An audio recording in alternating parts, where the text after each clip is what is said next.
Gentlemen, mga Pilipino, buong Pilipinas, nais ko pong sabihin sa inyo na ang itong vlog natin ngayon na napakahalaga po. Ito po ay sobrang napakahalaga sapagkat po ito po ay apektado ang ating bansa.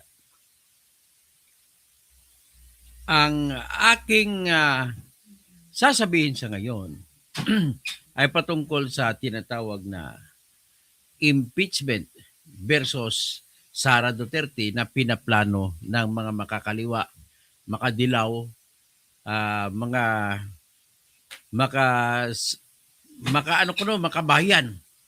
Talaga bang makabayan kayo o pampagulo kayo sa bayan? Ito po ang masasabihin ko lang sa inyo. Luluha man sila ng dugo, mababasura lamang ang impeachment laban kay Sara Duterte. Ipaliwanag natin kung bakit. Ito po yun. Una, nais ko lang sabihin sa inyo na tinutulungan kong aking inaanak, kung sino malapit sa Parañaque dyan, pwede kayo kumain sa Tio Paing. Dyan lang yan sa, dyan lang yan matagpuan sa San Isidro. Number 8279. No? 8227. Arcadio Santos Avenue, Sukat, sa Parañaque. Okay, masarap yun. Sobrang sarap. Pwede kayo kumain mga sandwiches dyan. O sobrang sarap po. Okay. Sigurado po ako na mabasura ang isasampa nilang reklamo. Maubos lang oras nila, hindi nila ma-impeach si Sara. Yun lang po masasabi ko. Bakit? Una, sabi Johnny Robles, nakita ko yon. Si Erwin Tolpo pa nangunguna na dapat daw umpisa ng impeachment ni Sara.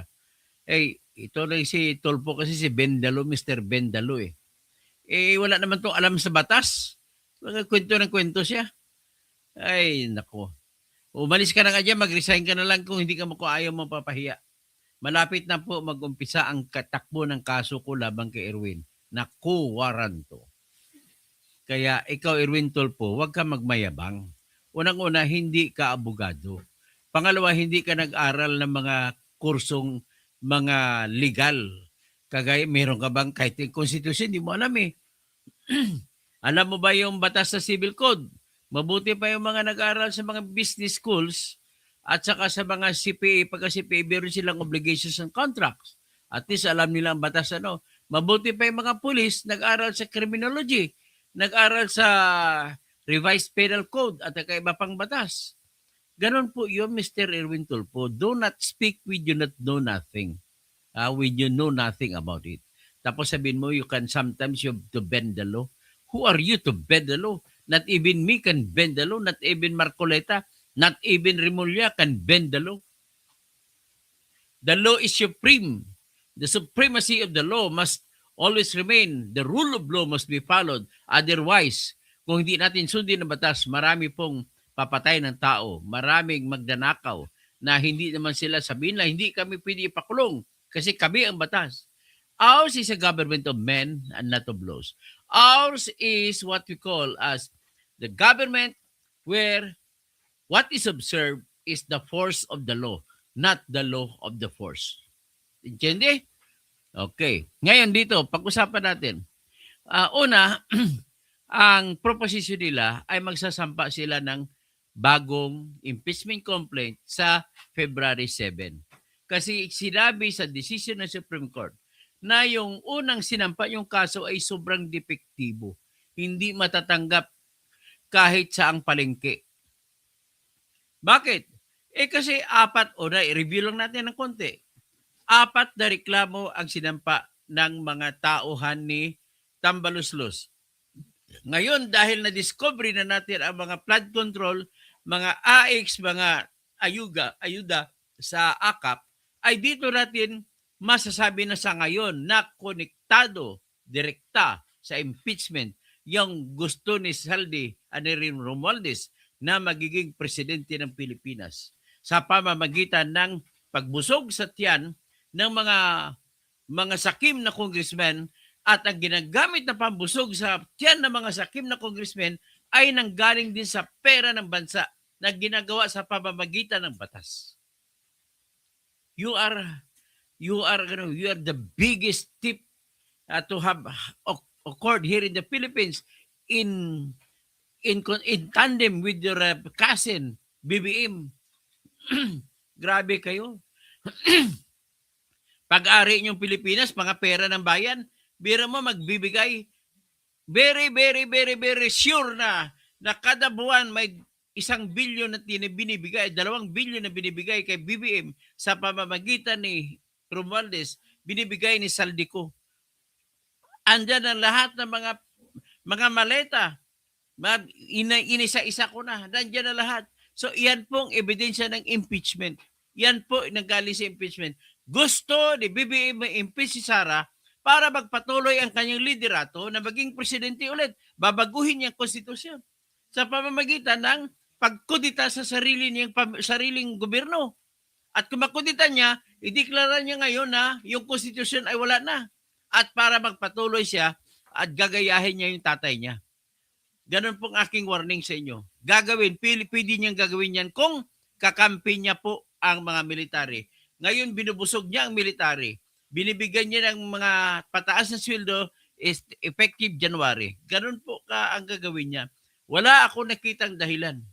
Yan lang po ang dahilan niya, maliban sa kanyang kasakiman.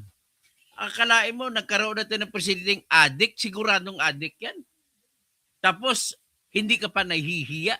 O, ito ngayon, yung pagiging addictos mo, tsaka pagiging sakim ninyo sa pera, na bilyon-bilyon kinukuha ninyo, ito ang dahilan kung bakit magsasampa na naman kayo ng bagong impeachment laban kay Sara Duterte.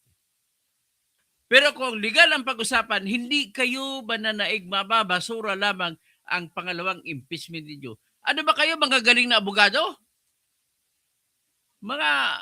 Kulang ko na sabihin na baliktarin ko na lang ang salita, lapok. Yan ang pinaka-kind word ko na maibigay sa inyo. Mga obobs, binabaliktad ko na lang. Ay, pinapahiya ninyo ang school ninyo kung saan kayo galing, Ateneo, UP. Pinapahiya ninyo. San Beda, pinapahiya ninyo. Saan kayo gumagawa naman ng legal theory ninyo ng puro mali? At ang mga tao naman, dahil walang alam sa batas, niluluko ninyo. Pinapaniwala ninyo sa sarili ninyo.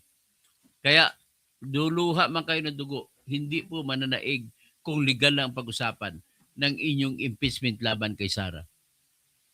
Ang ang nangunguna dyan, sila ni mga ACTS Teacher Party List, no? Sila ni Tinyo. Mas mabuti pa mas gusto ko pa yung si Franz Castro. Yun po balik sa Castillo, walang kwenta to eh.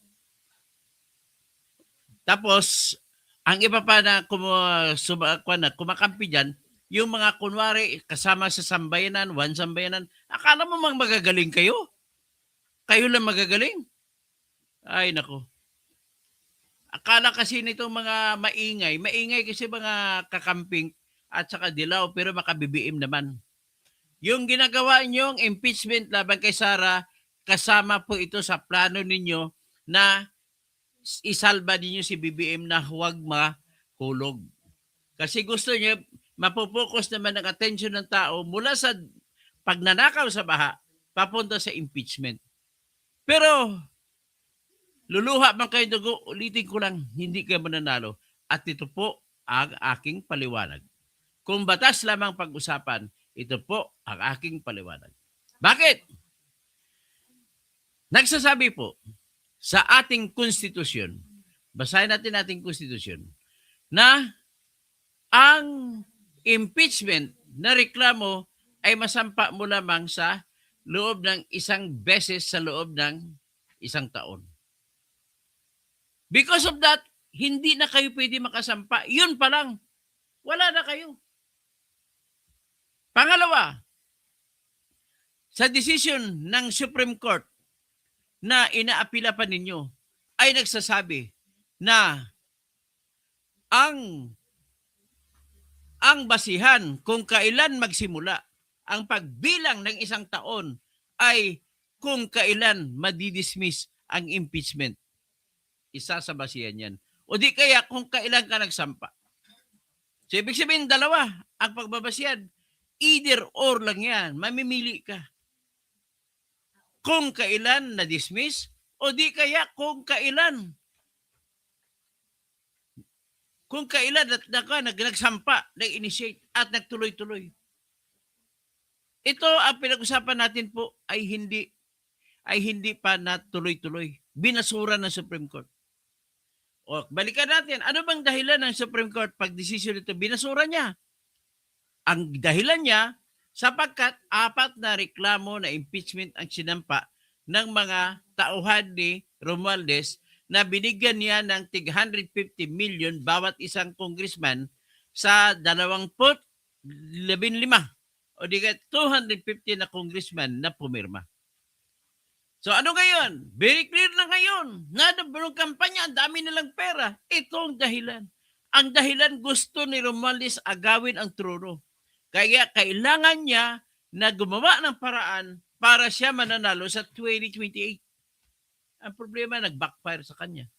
Kasi nangyari, para sila magkakaroon ng pera, ang problema nila, actually, kung doon na sila lumaro, nagkamali din siya sa diskarte. Kung doon na siya lumaro, sa pagbibigay ng ayuda na AKAP at saka AX, okay na sana. Kasi pagbibigyan ng mga mamamayan. Kasi mga mamamayan, tumatanggap din ng pera.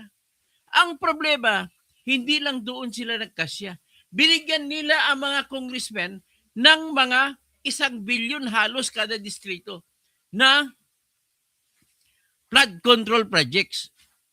So, nang binigyan natin 1 bilyon halos kada isa, anong nangyari? Hindi nyo matatanggal yung pagkakasakiman nyo. O, may ipipresenta ko, si De Benicia, si Christian De Benicia na anak ni Joe De Benicia. Ito na naman, may na-discovery na naman kami na ghost project. Babalikan ko lang, abangan nyo, ilalabas namin yan. Ito lang muna tingnan natin. Hindi kayo nagkasya sa natanggap ninyo na AKAP, AX, ito mga congressmen na mga kausap niya, ay ginawa pa, sinubstandard pa ang mga flood control projects. Ang iba, makapal ang mukha. Ginawa nilang wala pang ginawa. Naniningil na ng buo. Pero hindi po lahat ng yan ay gawa ng congressmen. Mas marami ang gawa ni BBM at saka ni Romualdez. Napilitan po sila na wala ng project gagawin, babayaran na lang. At dahil ganon, bakit?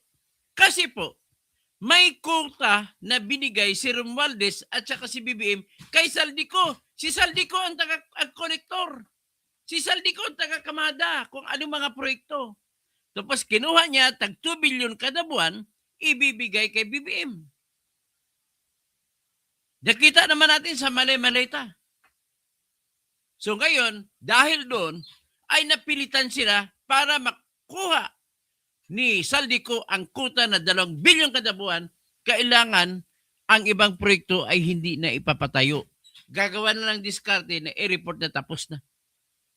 Kaya, magtatanong kayo, bakit naman ang tapang? Tapang-tapang ni Patrick Bryce Hernandez, na gumawa ng proyekto na hindi ginawa at kolektahin? Bakit? Bakit? Magtatanong tayo lahat, bakit si Henry Alcantara may billion ang kinukuha? Tatanong tayo, bakit si Joel Villanueva kumukuha rin? Si Jinggoy kumukuha rin. Si Chis kumukuha rin. Si Grace mo kumukuha rin. Si Nancy Binay kumukuha rin. Si Mark Miller, lahat. Kasi kailangan ni Bongbong yan para hindi sila magreklamo. Kailangan ni Romualdez yan para hindi sila magreklamo. Para hindi mabisto. Ang problema na bisto. So ngayon, nagkaroon na. Ang nangyari, ang tanong ko, bakit ang lakas ng loob nila? Kasi may backer. Kung walang backup, ang tanong, sino ang backer? Bakit ganun kalakas ang nila, ang tapang? Sino pa? Di si Romualdez at saka si BBM. Kami bahala sa iyo, hindi kayo makakasuhan. Oh. Kaya, nagpagawa si BBM para makalusot, para ilusot niya ang sarili niya mula dito sa iskandalong ito, bistado na siya ni Saldico, ay inunahan niya.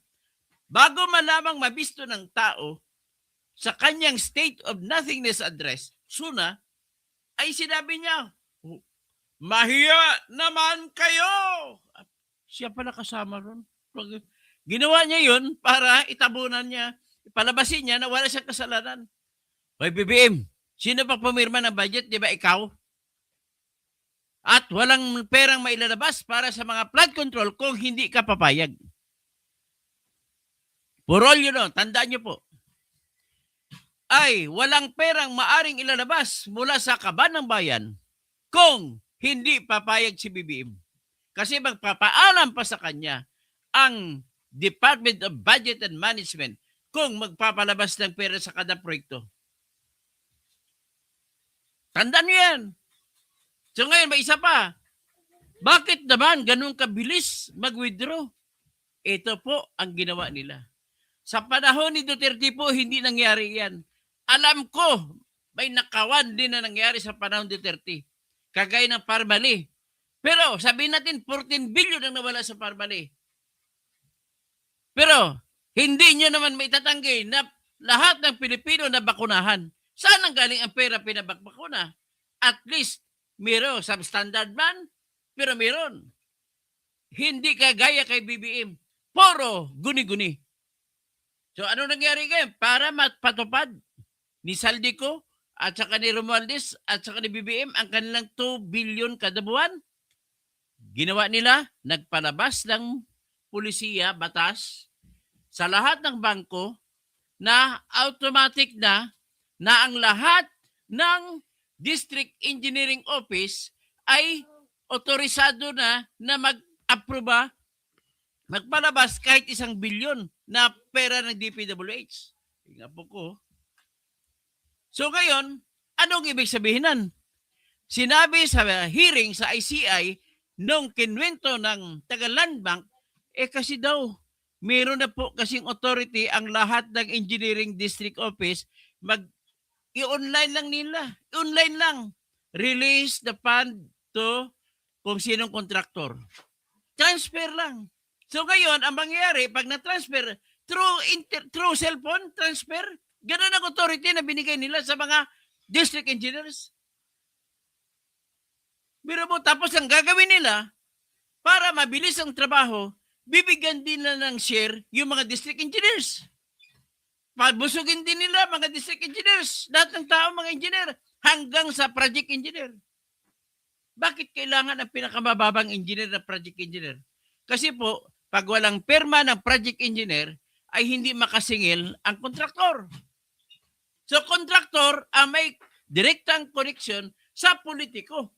Kasi ayaw nila na manggaling sa kay, except na lang ito kay Alcantara at kay Bryce Hernandez na nag-deliver direkta kay Saldico. Yung ibang sistema, sa contractor sila kumukuha. So, ibig sabihin, ang contractor, pag in-online na ng district engineer sa land bank, i-transfer na sa account ng contractor, tapos na ang laban. Tapos na ang gera. Bakit kasi binigyan ninyo ng kapangyarihan ang district engineering offices na mag-online? Parang nag-GCash lang eh. Para mag-deliver lang ako eh. Magpadala ako sa pamangkin ko, 1,000. Pang allowance sa school. Ganun na kabilis. Tapos ang kanila, pag online, i-click na sa laptop, ayun, lipat na ang kalating bilyon. Ganun ang ginagawa nila. So, ngayon, those things that have been exposed today are the reasons, are my proofs that they have that intention, deliberate and intense intention to become the next leader in 2028. Gusto nila perpetuation in power after 2028. Utangin na nyo. Punyeta kayo. Sa kalagayan natin ng politika ngayon, walang ibang pwedeng lumaban sa kanila kundi si Sara Duterte lang. Kaya susuportahan natin. That's the only way. Tapos sa 2028, pag iba ng pag magkaroon election, bahala na kayo, hindi nyo iboto si Sara. Wala na akong problema doon. Basta sa ngayon, emergency ang problema natin sa ngayon. Nanakawin ito. Magtatanong kayo, bakit umabot na si 60 pesos sa isang dolyares? Bakit? Sa panahon ni Duterte, hindi umabot sa ganun. Sa panahon na lang ni BBM, umakit-akit ang dollar. Bakit? Hindi nyo ba alam na marami ng mga negosyanteng maliliit sa bawat syudad dito sa Metro Manila ay nag-a-apply na magsara ng negosyo? Dahil lugi. Bakit lugi? Isa na po ang pinakamadaling dahilan kung bakit lugi. Ang pera hindi umiikot sa mga mamamayan. Tinatago lamang ng iilan na mga kakampi nila ng mga puro mga kurakot. Nilalagay sa mga kwarto nila mali-malit ang pera. Hindi umiikot. O yung mga trabaho ko nga, hindi ako makasigil. Sabi ng tinatrabaho ko, ay pwede ba ay naghanap pa kami, mangutang muna kami bago pambayad. Ganun po ngayon ang sitwasyon. Kahit mga abogado, dati maraming mga kliyente gusto magpa-abogado kada may kaso. Ngayon, pupuntan lang sa PAW.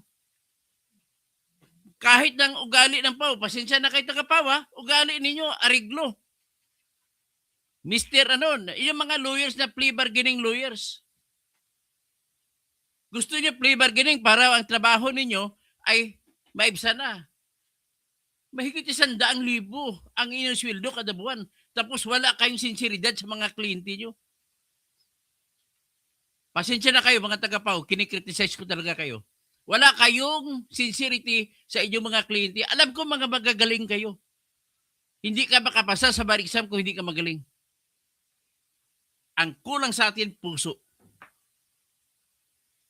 So, kaya ngayon, sinasabi ko ngayon sa inyong lahat, babagsak lang po ang inyong impeachment complaint. Anong dahilan?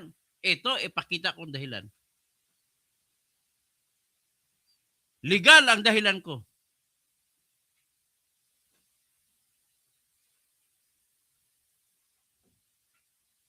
Pinaka-importanting dahilan, nasasabing maraming dahilan, pero pinaka-importante, ilalabas ko. Mula ito sa decision mismo ng Supreme Court na hindi pa final sa ngayon dahil nag-motion pre-consideration pa sila.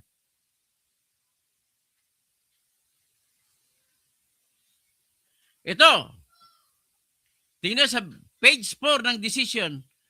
Okay, para makita ninyo, pinalaki ko yan. Ang kopya ng decision para mabasa ninyo lahat. Ayan. Republic of the Philippines, Supreme Court, Manila, N-Bank, Sara C. Duterte versus House of Representatives. Ano decision dito? Diniklara ng Supreme Court na null and void. Basura ang inyong impeachment. Desisyon na sinulat ni Senior Associate Justice Marvic Leonin. In-appoint pa ito sa ni Ninoy Aquino. Siya ay justice ng ni Ninoy Aquino. Dinesisyonan July 25, 2025. Tapos tingnan mo, alam mo kung bakit? Ang isa sa mga problema ninyo dito, tahasang sinabi ng Supreme Court na hindi nyo pwede gamitin na dahilan pang impeachment kay Sara ang mga bagay na ginawa ni Sara nung hindi pa sa Vice President. So ang ibig sabihin yan, yung kanyang confidential fund bilang mayor ng Davao ay hindi nyo pwede isama. Number 2, yung lahat ng mga akusasyon ninyo na ginawa ni Sara na iba pa, panahon na siya ay hindi pa Vice Presidente, ay hindi nyo rin pwede isama. Kaya yung pinagmamayabang ni Trillanes ng mga bank accounts ko ni Sara ng 2016 ay hindi pwede isama kasi mayor pa lang siya noon. Next, sinabi mismo ng Supreme Court sa page 4 ng decision. Basahin natin ang page 4. Ito, page 4. Second paragraph. Sinabi, the 1-year bar. Ibig sabihin, 1-year bar, ang isang tao na hindi ka pwede magsampa ng impeachment ay magsimula kung kailan na-dismiss ang impeachment complaint. O di kaya, ay hindi na siya viable. O di kaya, kung kailan mo na isampa. At dahil ang pinag-usapan natin ay ang impeachment complaint na sinampa ninyo na hindi pa naging final dahil nag-motion for reconsideration kayo, ay Hindi kayo pwede magsampa kung may nakabinbin pa na kaso ng impeachment. Intindi? Napakabubo na kayong mga abogado. Pinahiya nyo lang ang inyong school na UP, Ateneo, San Beda. Tinalo pa kayo ng ako, gumraduate lang ako ng pamantasan ng lungsod na Maynila, pamantasan sa likod ng Maynila, Manila City Hall, PLM. Intindi kayo? Bakit nag-ibar pa kayo? Kung nag-ibar kayo, hindi pa final ang desisyon ng Supreme Court na nagbasura sa inyong impeachment complaint. At kung nakabinbin pa, ay litis pendensya na yan. Hindi kayo pwede magsampa uli ng kaso ng impeachment. Pangalawa, ang isasampa ninyo, ayon sa inyong kwento na nabasa ko, uulitin nyo lang ang unang akusasyon. Kagaya ng Merigris Piatos. Ngayon, pwede papayagan ba kayo mag-ulit yan? Latest pendensya na naman ang kalaban ninyo, di kayo forum shopping. Kasi hindi pa natapos ang unang kaso na binasura ng Supreme Court sapagkat kayo ay nagsampa ng motion for reconsideration. Mga bubo ba kayo na abogado? Bakit kayo nag-imar? Hindi nyo lang hinintay. Kasi kung hindi kayo nag-imar, noong July 30 or August 30, 2025, ay tapos na sana. Kung hindi kayo nag-ibar, kasi final na, magbibilang na lang kayo ng isang taon. Ang isang taon kayo, kasi hindi pa na final ang dismissal, hindi pa magsimula ang bilang ng isang taon. So kailan? Ano na ngayon? December 9. Bukas birthday ko. Ipagdasal nyo lang ako, hindi ko na kailangan, wala akong pera. Kaya kadila na ng sindihan ko sa pag-aking hihipin ko lang importante lang sa birthday. Meron akong hihipan na kadila. Ilagay ko sa bibingka. O yan ang aking cake. Anyway, kung hindi nyo sana inimar, ay dapat nakapagbilang, nakasimula ng bilang ng isang taon mula po ng araw. Pero ngayon dahil hindi nyo nag-imar pa kayo, hindi pa magsimula ang bilang ng isang taon para pwede pa kayo makasampa uli ng impeachment. Eh, ano ngayon, December 9? Kailan ang 1 year December 9? Mula ngayon. Halimbawa, ngayon, i-withdraw nyo ang BMR nyo lahat. December 9 din ng, December 8 ng 2026. 27, 28, election na. Wala na kayong time. Kaya, hindi nyo na mapipigilan ang pagpapanalo ni Sara Duterte bilang presidente ng Pilipinas. Maliban na lamang kung sariling kudita si BBM, kukuditahin niya sarili niya at ideklara hindi na epektibo ang konstitusyon at ulitin niya ang ginawa ng kanyang tatay. O, naintindihan na niyo kung bakit hindi pwede luluha lang kayo ng dugo? Kasi sinabi dito sa page 4 ng decision ng Supreme Court, kapag withdraw ninyo, maging final na ito. At kung maging final, ito na kayo ng batas. Kasi sinabi sa Article 8 ng Civil Code of the Philippines, decisions of the Supreme Court pertaining to any matter at issue in any case forms part of the law of our country. So maging batas siya, hindi niya pwede suwayin. So 1 year bar, magbilang ka kung kailan nididismiss itong kasalukuyang kaso. Kailan ba dismiss? Kung i-withdraw nyo ngayon, automatic dismiss. Automatic, final na, magsimula ng 1 year magbilang. Kung bukas i-withdraw, bukas pala magsimula. Hanggang ngayon, wala pang decision Supreme Court sa inyong motion for reconsideration. Kaya nga, yung katusuhan ninyo ay hindi talaga magbibigay ng kagandahan ang Diyos sa inyo. Kung i-withdraw, halimbawa, January nyo i-withdraw, di January 2027 naman kayo mag-file ulit. Sunod, eleksyon na. Kaya, natatawa ako sa inyo. Tapos, ulitin, hindi nyo pwedeng ulitin, hindi nyo pwede isama ang mga issue na mga ginawa ni Sara na kasalanan nung panahon na hindi pa siya vice presidente. Yan ang utos ng batas ng Supreme Court decision. Yan. Next. Tapos, ibig sabihin yan, ang mga abogado ninyo nakakampi ay mga bobo, hindi nag-iisip. Hindi ba lang walang foresight, walang projection. Nung panahon, iniisip kung tira lang ng tira. Kung ano makikita, tira. Very clear, the 1-year bar, 1-year prohibition sa pagsampa ng bagong impeachment ay magsisimula sa panahon kung kailan ang complaint o reklamo ay na-dismiss. Ngayon, pag-usapan natin ang sarili sa kasalukuyang reklamo, hindi pa siya na-dismiss ng final sapagkat nag-apila pa kayo. Iiyak nito si Risa Hontiveros. May pangarap na maging presidente. Ang balita ko naman maswerte si Ronald Llamas sa kanya eh. Balita ko lang, hindi ko alam confirm kung totoo yan, pero ang alam ko parang girlfriend siya ni Ronald Llamas eh. Balita lang yun. Ronald, huwag kang magalit sa akin ha. Total, maganda naman si Risa eh. Yeah, the lady from Capiz, Risa Hontiveros. Yan, ito po ang masakit na katotohanan. So, asa pa kayo? Ladies and gentlemen, yung mga kakampi ni BBM, kwento ng kwento, para mawala ang galit ng tao sa kanya, kumukwento ng mga corruption ng mga Duterte. Lahat na lang ng korupsyon ni Marcos, idikit nyo kay Duterte. Si Trillanes, style niya. Hindi na sila magnakaw kung hindi sila natuto sa panahon ni Duterte. Tama ba yun ang argumento na yan? 3 taon ka na ng presidente, BBM. Bakit hindi mo pinakulong ang mga kasama ni Duterte kung mayroon mang ginawa ng pagnanakaw? Ang katotohanan, ikaw yung magnanakaw, numero 1. Ang ginawa ng tatay mo sa 21 taon ay parang ginawa mo lang sa 3 taon.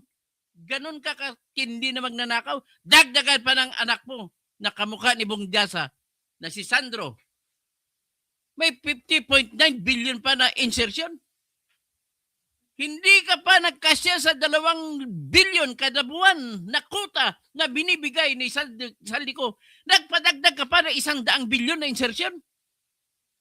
Tapos style ni Lacson na gusto maging presidente, nakipagkutsaba sa'yo, pinalabas ni Lacson, totoo yung 100 billion na insertion, pero hindi si BBM ang gumawa, kundi si Bersamin. Kawawa naman yung matandang Bersamin. Tinanggal nyo, hindi siya nag-resign.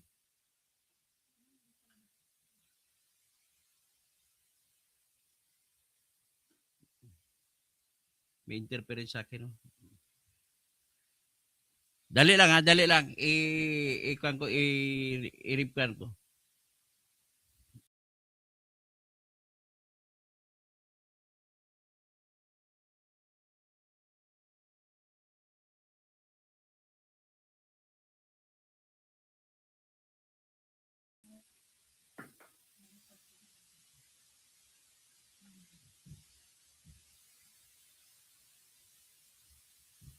Okay, balik na naman tayo. Ay, may nag-report siguro sa akin, kaya hinak na naman ako. Buti na lang magaling ako. Kahit hindi ako IT graduate, buti na lang magaling ako. Yan na naman ang sinasabi ko, gusto ko sabihin. Sa isang dahilan lamang, number 1, na hindi na sila pwede magsampa ng bagong impeachment. Sapagkat nakabinbin pa ang kasalukuyang impeachment, hindi pa tapos. Kailangan tapusin mo na to bago sila magsampa ng bagong impeachment. Pero bago magsampa ng bagong impeachment, dapat magbilang mo na sila ng 1 taon na palampasin. Kung hindi pa 1 taon, wala, hindi tatanggapin. Yan ang sinasabi ng ating Supreme Court, ating Constitution din. 1-year ban, 1-year bar, 1-year prohibition. So ang tanong, kailan magsimula ang 1 taon sa pagbilang? Ngayon, nag-uusap ako, nagmumura ako dito. Ay, andun pa sa Supreme Court, hindi pa nidesisyonan. Napakabobo niyo mga abogado kayo. Saan ba kayo nag-graduate? Puro mga magagaling na school kayo gumraduate, pero ang school does not make you a very good lawyer. Marami dyan, graduate sa UP, graduate sa Ateneo. O Gagay Caribolla, si Mr. Bendalo, graduate sa UP. Kaklase ni Mr. Justice Senior Associate Justice Marvick Lurin. Lahat po ang naging ugali na natin sa mga pamahalaan natin, mayor man, pati barangay captain. May mga proyekto, mga barangay captain sa pamamagitan ng pundo galing sa kanilang lungsod o galing kanilang munisipyo. Ang ginagawa po dito sa Metro Manila, alam ko po yan ang inyong ginagawa, Kapitan. Kapitan, huwag niyong antayin na magsimula ako ng Toto Patrol. Kasi ikutin ko kayong lahat. Anong ginagawa ninyo? Kunwari, may street light kayo project, papicturan lang, tapos isubmit, kukunin ang pondo. Ganon ginagawa nyo dyan.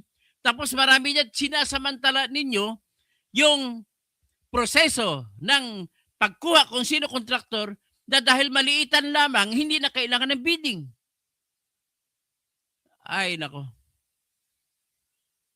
Saan ka makakita Senate President sa school bukol gumraduate? Oh, Tito Soto, may anak ka pala eh. Grabe. O ikaw, Rapi Tolpo, nagbabayad ka pala ng ano, nagbibigay ka ng tip 300,000 para lang ma-date mo yung babae. Iba pa yung tip, iba pa yung kung mapasok mo sa motel. O hotel, hindi ka naman nagmamotel eh. Hotel kasi marami ka naman pambayad na galing sa taxi. 'Di ba? Rapi Tolpo? 5 billion po ang iyong insertion. Si Risa Ontiveros, 3 billion. Ang pinakamalaking insertion sa Senado ay si Grace po, 11 billion.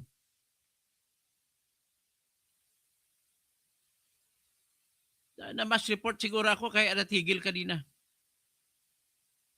So anyway, hanggang dyan lang tayo at sa intindihan na ninyo na hindi magtatagumpay ang kasamaan laban sa kabutihan. At hindi magtatagumpay ang bagong impeachment laban kay Sara Duterte kasi nakahadlang ang 1 taon na prohibition, 1 taon na pagbabawal ng kahit sino man sa inyo na magsasampa ng impeachment laban kay Sara Duterte. Dahil hanggang ngayon ay buhay pa ang impeachment na sinampa ninyo nung una pa laban kay Sara Duterte sapagkat andun pang usapin sa Supreme Court at matatapos lamang yan kung makapagpalabas ng desisyon ng Supreme Court. O di kaya kung i-withdraw ninyo ang inyong motion for reconsideration. Kaya lang, too late na hero na kayo. Kailan nyo kayo withdraw? Pag withdraw nyo bukas pa na magsimula ang 1 taon na pagbibilang. At habang tumatakbo ang bilang, 1 taon, next is December 9, 2026. Wala nang time.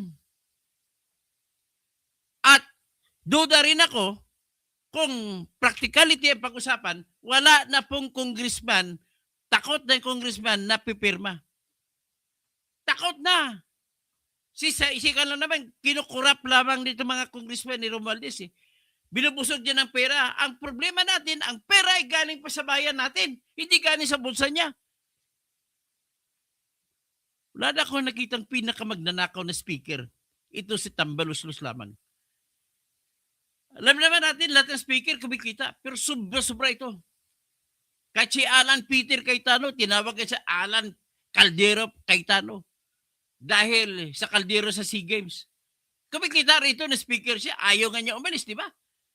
Papalit na si Lord Alan Velasco, ayaw niya. Kaya alam ko, pero yung pagiging kawatan ni Alan Peter Cayetano, triplihin mo pa yan. Ay, sobra-sobra pa si Martin Romualdez. At bakit naman? Kasi andyan yung kanyang pinsang buo. Kaya bawal talaga nagkakaroon. Hindi magkakaroon ng tinatawag na independence. Hindi magkakaroon ng checks and balances kung ang presidente at speaker ay magpipinsan. Get to hell with our system.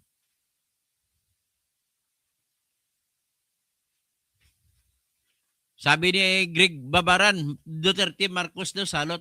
Okay na ako si Marcos lang, alisin niyo muna. Paupuin niyo muna si Sara. Kasi si Sara lang magpakulong sa mga putang ina ito. Bago na ba pag umalis, pag sunod na eleksyon, alisin naman natin si Sara kung gusto nyo. Di ba? Siguro naman, naintindihan niya, simpleng paliwanag lang yan. Napakasimple na batas na very fundamental, very basic, hindi pa nyo naintindihan yan?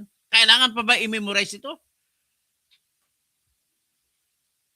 Okay, sagutin ko muna si hanapin ko rin, may message sa akin si Bicolana eh. Si vlogger na si Bicolana. Basahin ko lang muna. Si Proud Bicolano. Bicol Pansit. O yun, gusto ko, pansit ba to? Ay, pwede ka mang padala ng pansit ba to? O, sino na bibili? Sino po may alam mabilhan ng pansit ba to? Naku, pumunta ka ng Albay para makabili ka ng pansit ba to? Kung gusto mo, pansit Kabagan, pumunta ka ng Kabagan. Isabela, yun, masarap yun. Dito lang din ako bilib, no, sa kabila ng lahat ng mga nakawan, bilib ako sa lahing Pilipino, marami mga pansit na original sa kanila. Yes. Sa Lokban, Quezon, may pansit Lokban. Ha? Sa Kabagan, may pansit Kabagan. Isang pinaka-proud ng mga Ilocano diyan sa pansit Kabagan. Oh, tapos, sa Bato naman, Albay, sa bayan ng Bato, pansit Bato. Oh, sarap nun yun. Ang isang pansit na masarap din, pansit Malabon. Oh, wala lang ako pang bili ng pansit Malabon. Yun na sana i-birthday handa ko para sa mga bisita pupunta sa akin. Oh, sige, God bless the Philippines. God bless all yourselves. God bless to us all. Ladies and gentlemen, I love the Philippines. I love the Filipinos. Huwag natin pong hayaan mauwi ito na magkudita si BBM sa kanyang sarili. Kailangan natin ang matibay na pamahalaan. The only way para maging matibay ang ating pamahalaan is to insist, to be aggressive. Huwag tayo, kalimutan natin pagpasensyoso tayo. Oh, magtawag ako ng ilan ha, hindi ko kaya kayo tawagan kan. Ibasahin ang inyong kasi dami-dami ninyo, sobrang dami. Si Jano Robles, magandang umaga, gandang hapon, Danilo Evira, Duterte lang sa Kalam. O, tapos sino pang iba? Si Virgie Piquero, obligation of law. 1, subject ko, BSBS. Ganun ba? Obligations and contracts sa civil code. Reggie Regal Felipe, good afternoon, doctor. Thomas Esplana, like and share na tayo. Oferian Vlog, tama ka sir. Ibasura ngayon kasi walang basihan ang impeachment ni Sara, 125 billion. O nga naman, yan pa lang, sa presyo pa lang pareho naman kayo magnanakaw. Dito na kami sa maliit magnanakaw. Charlie Whiskey, good morning kabayan. Polencio Rosete, sa dami ng supporters ni BP Sara, gustong eliminate sa political arena. Wala talagang tatalo kay BP Sara. Yan ang katotohanan. Tama po yan. Mataas siya, pinakamataas sa survey. Number 1 siya at 33%. Hindi ako magkamali. Tapos ang second sa kanya, 13%. Si Rapi Tulfo. Ang third, 13.1 siya. Si Liani, 13. Sabi ni Lucino, ba't lang sa Facebook pa, ikaw lang isa nanonood sa akin? Wala akong magagawa. Sa YouTube po ako, sa Coro Lucenio. Dito po, napakarami po. At Charlie Whiskey, okay lang yan, totoo. Basta legal ginagawa nila. Jing Onciano, good morning, todo. Mac Basi Usman, puro military lang binubusog sa pera ni BBM. Obvious. Lisa Tanaka, dapat nga kasuhan sila, pera ng bayan ninanakaw nila. Ito naman si Socorro Lucenio, makakaliwa ka na kung ano hindi kita maintindihan. Parang sinisisi mo ako. Bakit ang laban ni Percy Lapid po, tapos na po yan, na convicted na po yung mga tao, except kay Bantag. Ngayon na ako naniwala ng tao sa likod ni Bantag ay si BBM. So, Nenen, okay, good morning. Sindikato ng BBM admin. Okay, tapos Charlie Whiskey, don't worry, the Supreme Court will protect the people. Mango 6907, tanggalin po sa vocabulary ninyo, mananalo si Romualdez. Jude lacks charisma. Jan Robles, yung budget sa 26 ginamit na pang impeachment. Titirahin natin yung budget na to. Sino pa? Swissy, puro magnanakaw sila. Tapos ang pera, sabi ni Swissy, ang pera kinukuha sa bulsa, sa bula din napunta. Sa bulsa din nila napunta, no? Hindi na ako bilib kay Toto. Dati bilib ako. Ay, wala naman akong problema kung hindi ka na bilib sa akin. Salamat at tiging bilib ka rin sa akin minsan. Charlie Whiskey, Hindi lang yan, pati sa accounting, hindi pipirma. Kung walang project acceptance report, tama po yan. Francisco Libres, Solid Duterte pa rin kami. Tamos Julbert, on Cornelius Ginko, lakas loob si BBM sa 2028. Tom Araneta, thank you for saying things we could not. Tapos Mercy Narvasa Suzuki, grabe talaga ang administrasyon ni BBM, kinakawawa ng taong bayan. Dahil mataas ang demand, sabi ni Charlie Whiskey, sa dollar tapos kulang ang supply. Yan ang ibig sabihin po, ekonomiya hindi maganda pagpatakbo. So, may Nicolas Torre din to. Bait talaga ni Toto. Go, go. Hindi naman to si Toto. Nicolas. Oscar Dino, na huwag kang magsalita ng patapos. Tesorero Bagdaraog, good job Katoto. Charlie Whiskies, baka sobrang mahal na ng abogado, hindi na ma-afford mga Pilipino. Hindi po. Mga abogado po, hindi po mataas sumingil. Magpaw tayo to help the Filipino people. Tapos, Bergie Piquero, thank you Sir Toto kasi your blog is very informative. Grace Laurio, ano nangyari kay Toto? Dati anti-DDS ito. Hindi po ako anti-DDS. Pro-law ako, pro-batas. Ang problema sa mga BBM at mga kaliwa, tinatapakan, binibend ang batas, binabasuran yung batas, binabaliktad yung batas.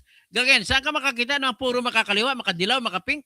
Sasabihin na walang kidnapping kay Duterte, batas po yan. Wala pong batas na nagpapayag na arestuhin ang sinuman na walang utos ng korte natin.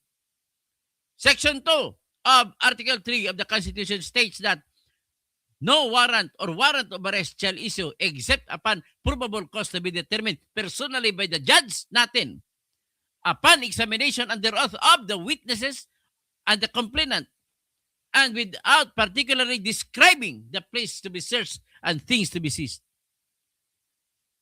Maliwan, may kailangan pa ba i-memorize yan? Na nag-utos ang konstitusyon natin. Tanging utos lamang ng korte na judge natin dito ang pwede mag-aresto sa tao. Kaya yung pag-aresto kay Duterte ay maling-mali. Dapat ang ginawa nila, humingi muna sila ng authority sa local court bago nila inaresto si Duterte. Kabuang. Kaya makakaso ng kidnapping mga yan. Sigurado ko pag pumalit ang administrasyon, luluha sila ng dugo, hindi sila makakalabas habang buhay sila makukulong. Si Remulla, Jan Vic, si Remulla, si ombudsman na nang agaw lang ng pwesto. Si Gibo Teodoro na traidor, binigyan ng pwesto ni Duterte siya, saka na asawa niya. Tapos si Eduardo Añez, sobra pang traidor. Ginawa pa si Secretary of Interior Local Government Duterte. Tapos magpapagamit siya na para hulihin yung tao na naging boss niya dati. Teopilo Pialago, mabuhay ka Dr. Toto Kausing, ang husay ng mga paliwanag mo bilang ako'y DDS, saludo na ako sa iyo. Ang tudo mabuhay ka. Salamat po. Reggie Regal Felipe, happy birthday. Birthday ko po bukas. Pagdasal niyo lang ako, that's sufficient. Lisa Tanaka, maganda ang puso niyo Dr. Toto, kaya pinagpala kayo ng Panginoon ng discernment and wisdom. God bless Dr. Toto. Marilyn Bundok, happy birthday. Jennifer Abueva, at Glosario na kaya ganyan si Toto kasi nakita niya na sa tama ang mga Duterte. Ang totoong dahilan niya, tinatapakan nila ang batas. Yan lang ang ayaw ko talaga. Yung pag-aresto, nung hindi pa inaresto si Duterte, gusto ko matuloy ang kaso. Pero inaresto na ganun, pababoy. Ibang usapin yun. Ibig sabihin yung mga tao ngayon, puro baboy. Batas ng baboy yung gusto nila eh. Ay, hindi ko na kayang basahin. Jing R. Espinosa, birthday mo, malaki na naman ang gift mo kay Sarah. Ay, wala po. Wala pa siyang gift sa akin. Hindi kami nagkakilalang personal. Kaya ikaw ang kwani mo, katwiran mo, Jing. Pasensya na, ang tingin ko sa iyo napakababa ng utak mo. Chupilo Pilagio, matuwid ka ng abogado. Sino pang iba? Nining Kausing, Inday Sara is the next president. Mang Kanor, may due process yan. Pag sinunod ni BBM, putang ng due process ni BBM. At Chupilo, may due process pa pag nakaw niya? Ha? Sige nga, Mang Kanor. May bike pa. Salamat kayo di tulad. Putang ina. Wala kang due process pag nakaw ng pera eh. Papasalamatan mo. Bubo mo talaga. Ang bubo ng mga Pilipinong ganito. Okay. So, idala muna. Hindi ko na kaya basahin sa dami. Pasensya na po.